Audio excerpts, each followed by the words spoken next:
এত বড় একটা সুযোগ, এত বড় একটা সুযোগ আমরা নিজের হাতে, মানে হাতে আমাদের দিয়ে দিয়েছে, আমরা সেটা ইচ্ছা করে ফেলে দিয়েছি যে না, আমাদের এই সমস্ত জিনিসের কোনো দরকার নাই। এত বড় একটা অপরচুনিটি আমরা নিজেরাই ঠেলে ফেলে দিয়েছি।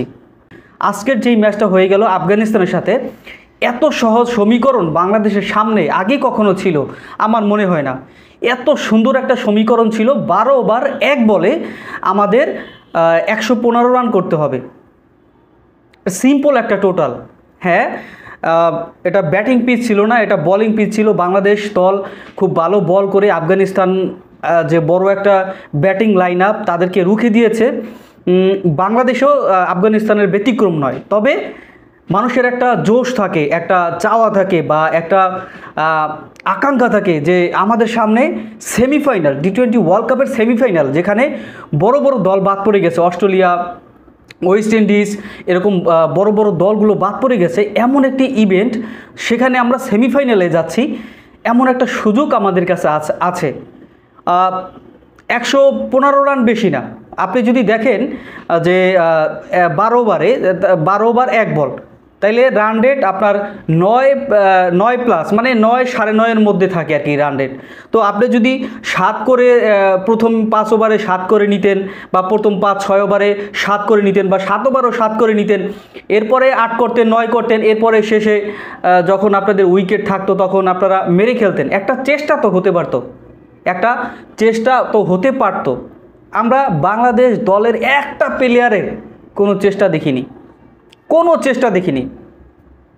এর আগে আমি একটু পিছনে যাচ্ছি, ইন্ডিয়ার সাথে যে ম্যাচটা, 196 রান, অলমোস্ট 200 রানের টার্গেট, 200 রানের টার্গেটে বাংলাদেশ খেলতে নেমেছে।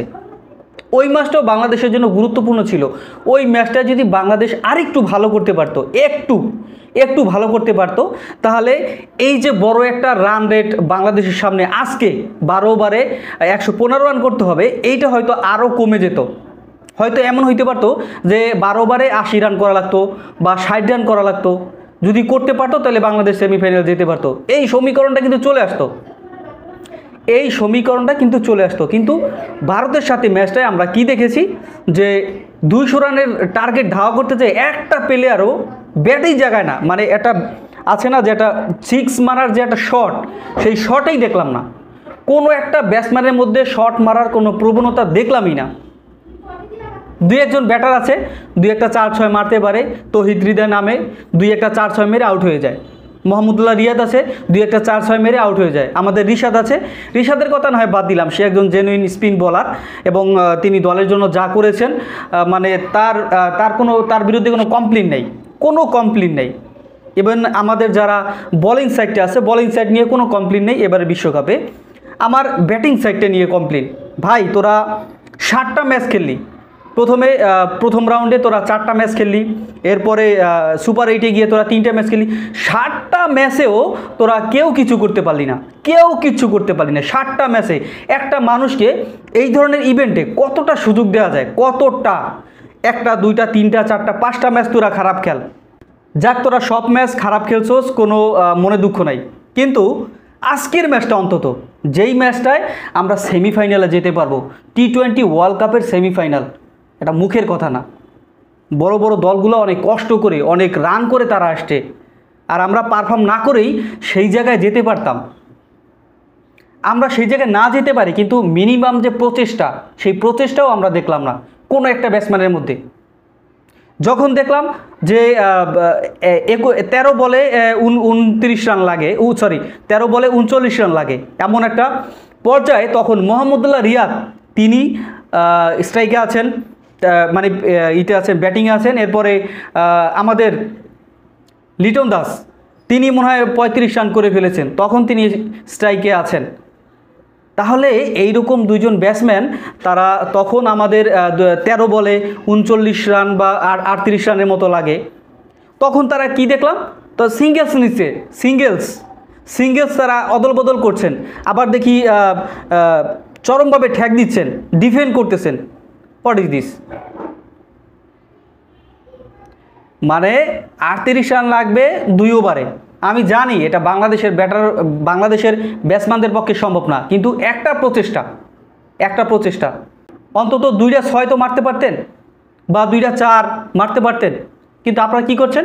ঠেকাচ্ছেন সিঙ্গেলস। এই হচ্ছে বাংলাদেশ দলের অবস্থা। মানে কি বলবো, যে এই ম্যাচটা মানে এই ম্যাচটা হারি বা জিতি, যদি আমাদের টার্গেটটা আমরা পূরণ না করতে পারি, তাহলে আমরা অলরেডি বাড়িতে চলে যাওয়া লাগবে আমাদের। তো একটা রিস্ক নিয়ে দেখি, 2টা শট খেলে দেখি, একটু ব্যাটটা উপরের দিকে উঠে দেখি, যে দেখি বল বাউন্ডারিতে যায় কি না। ব্যাটেই ওঠে না। 6 মারার যে একটা ভঙ্গি থাকে বা বাড়ি মারার যে একটা ভঙ্গি থাকে, সেই ভঙ্গিই নাই। সে ব্যাটে 6 মারতে গেলে যেই ব্যাটটা যেভাবে ঘুরান লাগে ওইভাবে ঘুরাই না, তা 6 কীভাবে যাবে? 4ই মারে না, 6 কীভাবে যাবে? খুবই কষ্ট পেয়েছি।